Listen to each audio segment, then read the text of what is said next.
Hello and welcome back to another classic WoW video. So today we are talking about a few different items, or rather bound on equip items that you can either farm for, or buy on the auction house now and sell in phase 5 to make profit.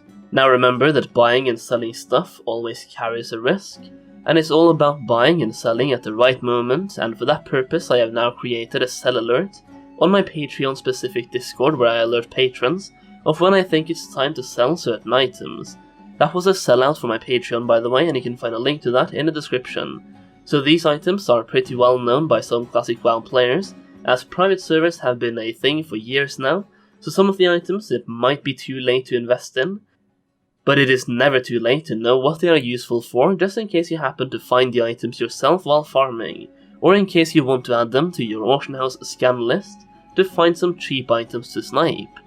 I will also add the price I'm trying to buy the items for, and what I'm aiming to sell them for in this video, but once again keep in mind that prices are very server specific and subjective, so take it with a grain of salt. Alright, let's get into it, shall we? Sliver Blade. Sliver Blade is a dagger with 1.4 speed with a frost shock, chance on hit effect.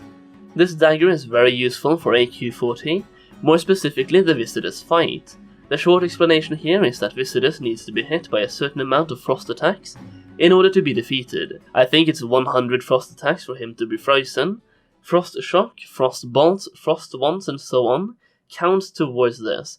However, warriors and rogues have no frost abilities at all, and as we have seen from previous speedrun clears, rogues and warriors are used frequently, so for parsing this item could be absolutely crucial. This dagger could be very useful and would possibly sell for huge amounts to people looking to min-max, and let's be honest here, with today's parsing culture, who doesn't want to min-max? It's very useful for speedruns and speed clears. There is one other alternative dagger from the Resarfan Downs that some people might opt to go for since it's technically free, but it's not as good, but it's free, as long as you get it to drop of course. That is the Cold Rage dagger, which drops from Amnemnar. My recommendation here is to buy the Sliver Blade for as cheap as possible, preferably under 25 gold, which is a massive waste, very cheap. It usually sells for 200 gold plus. I managed to cop 2 of them for 16 gold each a couple of weeks ago, and they are usually anywhere between 50 gold and 200 gold on this server. This dagger is however one of the better kept secrets from the private server community, so some guilds might have stockpiled already, or found other tactics that works better for them, so be a bit careful. That is why I recommend being patient and buy them on the lower end of whatever they sell for on your server, but be around 25 gold or lower.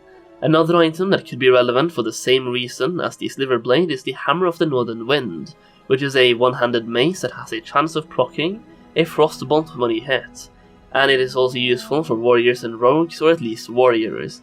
It does however have a much slower attack speed, making it not best in slot. These weapons are really good because they are useful for that phase of the fight, and because they are weapons you can switch back to your big boy DPS weapons once the kill phase begins, as you can switch weapons mid-fight. Sliver Blade I would buy as 25 gold, as I just said. You can also go up to 50 gold, but be careful, and I'm aiming to at least sell it for 100 gold, maybe like in between 100 gold and 200 gold. It all depends on supply and demand once phase 5 drops.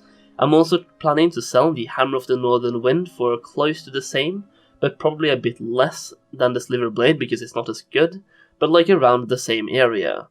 Next up we have a couple of Warlock items, and I'll just shoot the names and items on the screen right now, then we'll talk about them more in depth afterwards. First you have the Rune Stygian boots, legs and belt, basically the Rune Stygian set. Then you have the Eidelons Talisman and Juno's Shadow. All of these items are with stamina and intellect and shadow resistance. Why is this important?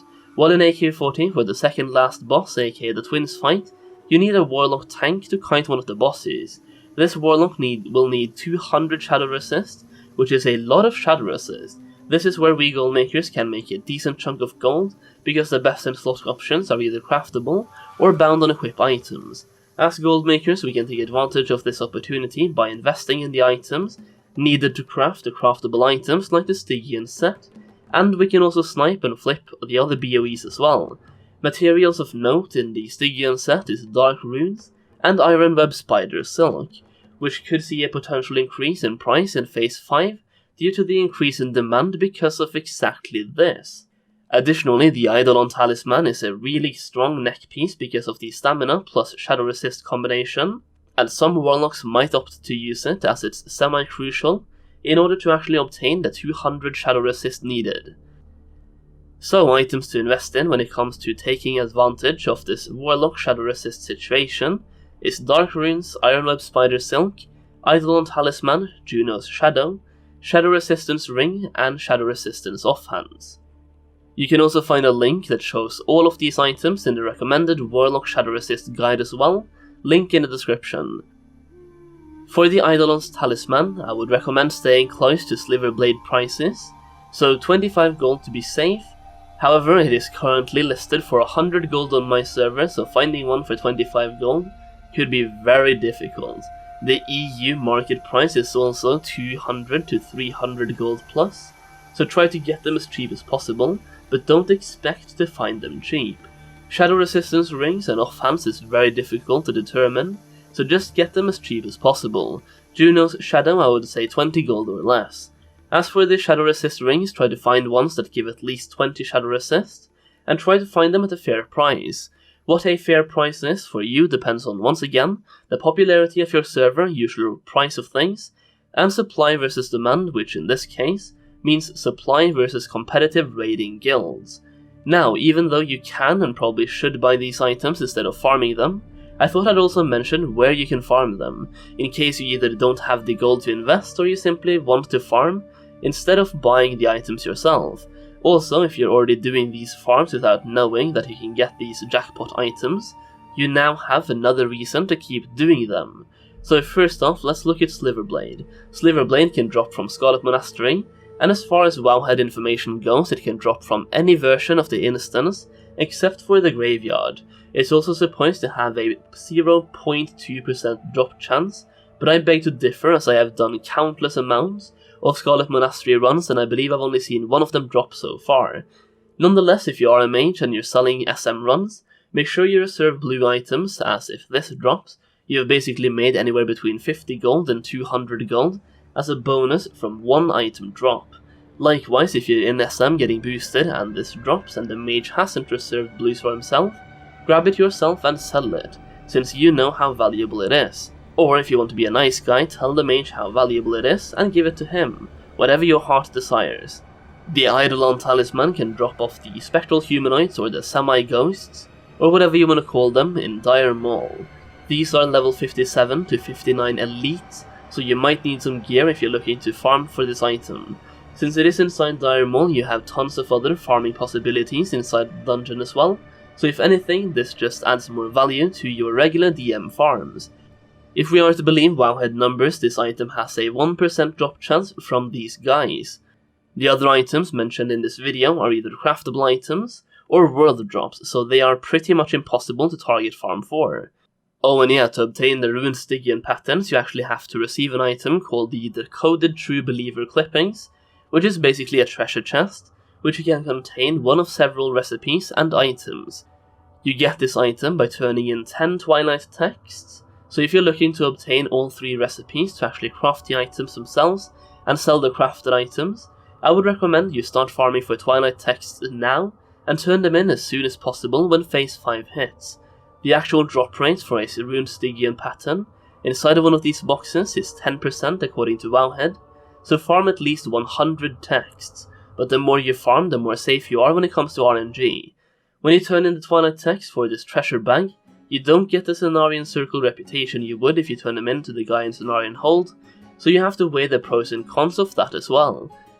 Basically, if you want the patterns, turn the text into the Hermit, just east of Hive Regal, but if you want reputation, turn them into the guy in Cenarian Hold. So there it is guys, some other ways to make gold in Phase 5 that I haven't previously discussed on this channel, even though I have made quite a few videos on Phase 5 already. Phase 5 really is the biggest single content phase in Classic WoW, and it brings with it so much in terms of actual content, it's actually insane how huge it is. There are so many different items to invest in, as new classes have new roles, lots of classes either need shadow or nature resist, some classes will respec like frost mages, will start going fire and so on. Phase 5 really shakes up the game and allows us gold makers to make money very easily if we play our cards right. Massive thanks to my patrons who did receive this information early and gave me some valuable feedback on it as well. I hope you were able to grab some of these items before this video came out. VIP level patrons can see their names on the screen right now as a tribute to their support, and if you want to become a patron as well, you can do so by clicking the link in the description. I do hope you guys found this video helpful, and I do hope it helps you make some gold. If you did enjoy the video, make sure you give it a thumbs up and subscribe if you haven't already done so. That's pretty much it for today, guys. I hope you enjoyed the video, and with that being said, I'll see you next time. Peace.